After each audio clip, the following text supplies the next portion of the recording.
வணக்கம். சித்தக்கேர் உணவை மருந்து மருந்தை உணவு. பொதுவாக நம்ம கீரைகளை பற்றி பேசிட்டு வரோம் இல்லையா? கீரைகளே மூலிகை வடிவில் நமக்கு ஒரு சிலது கிடைக்கும். அது தேடி கண்டுபிடிச்சா நமக்கு நல்லதாகவே இருக்கும். அது நமக்கு இருக்கிற நோய்களை குணமாக்கக்கூடிய வல்லது. ஒரு 5 விதமான மூலிகைகளை பற்றி பார்க்கலாம். மூலிகைன்னு அதை பார்க்காம கீரைகளாக பார்த்து சிறிதளவுனாலும் எப்பயாவது கிடைக்கும் போது வருடத்துக்கு 2 முறையாவது 3 முறையாவது நம்ம சாப்பிட்டுட்டு வந்தாலே போதுமானதாக இருக்கும். இப்போ ஒன்றும் இல்லை, பூனைக்காளி விதையில் வர அந்த அந்த கொடி வகையில் உள்ள இலை, இந்த இலையை நம்ம கூட்டுக்கீரை, கலவை கூட்டுக்கீரை செய்யும் போது ஒரு புடி கீரையை போட்டு சாப்பிட்லாம். இல்லைனா இந்த மாதிரி கீரைகளை நல்லா கொதிக்க விட்டு அந்த தண்ணியில் கொஞ்சம் சிறிது பூண்டும் மிளகும் தட்டி போட்டு குடித்தாலே அது அதோட ஃபுல் சத்து நமக்கு கிடச்சிடும். இந்த பூனைக்காளி இலையை நம்ம சாப்பிட்டுட்டு வந்தோம் அப்படின்னா கபத்தால் ஏற்படுற எந்த நோயுமே நமக்கு வராது.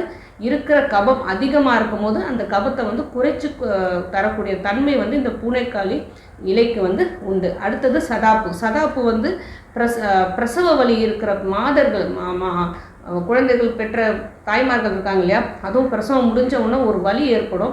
அந்த வலியை குறைக்கிறதுக்கு பெரிய உதவி பண்ணுறது இந்த சதாப்பு இலை.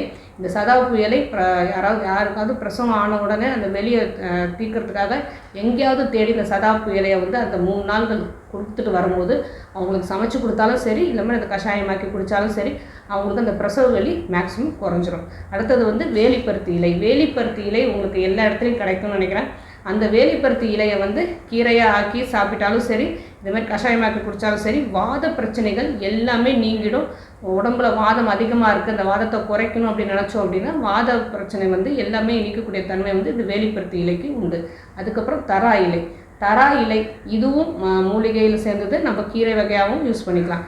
இந்த தரா இலை சாப்பிடும்போது தாய்ப்பால் நல்லாவே சுரக்கும். தாய்மார்களுக்கு தாய்ப்பால் சுரக்கணும், அது அதிகமாக சுரக்கணும் அப்படிங்கிற பட்சத்தில் அதுவும் நிறைய சத்தான சாமான்கள் அந்த டைமில் நிறைய பூண்டு சேர்ப்பாங்க, வெந்தயம் சேர்ப்பாங்க, நிறைய சாப்பிட சொல்லுவாங்க. காய்கறிகள், பழங்கள், அதுவும் மீன் வகையில் சுறாலாம் செஞ்சு கொடுப்பாங்க, திருக்கையெல்லாம் செஞ்சு கொடுப்பாங்க.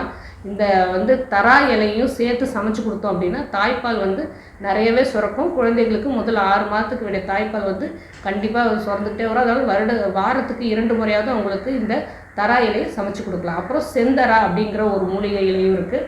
இந்த செந்தராவும் தேடி கண்டுபிடிச்சி கொடுத்தோம் அப்படின்னா உச்சூடு உடம்புல உள்ள சூட்டை ஃபுல் அண்ட் ஃபுல் குறைக்கும். இந்த சூட்டால் வர மூல வியாதிக்கு இந்த செந்தரா இலை சிறந்த மருந்தாக பார்க்கப்படுது.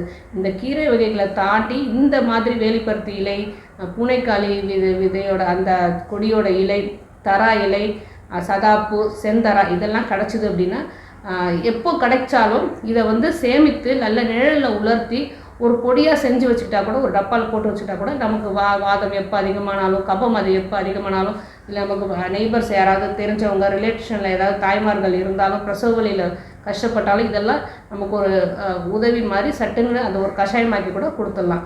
அதனால் இந்த மாதிரி மூலிகைகள் எங்கே கிடைச்சாலும் நம்ம சேமித்து வைத்து எப்போ வேணாலும் யூஸ் பண்ணிக்கிட்டோம் அப்படின்னாலும் நமக்கு ரொம்ப உதவியாக இருக்கும். ஆரோக்கியமாக வாழ்வோம். வேறு எதை பற்றி பேசணும்னு நீங்கள் நினச்சாலும் சரி, தாராளமாக கமெண்ட் பண்ணுங்கள். உங்களுக்கு எந்த நோயாக இருந்தாலும் சித்தக்கேரை அணுகுங்க.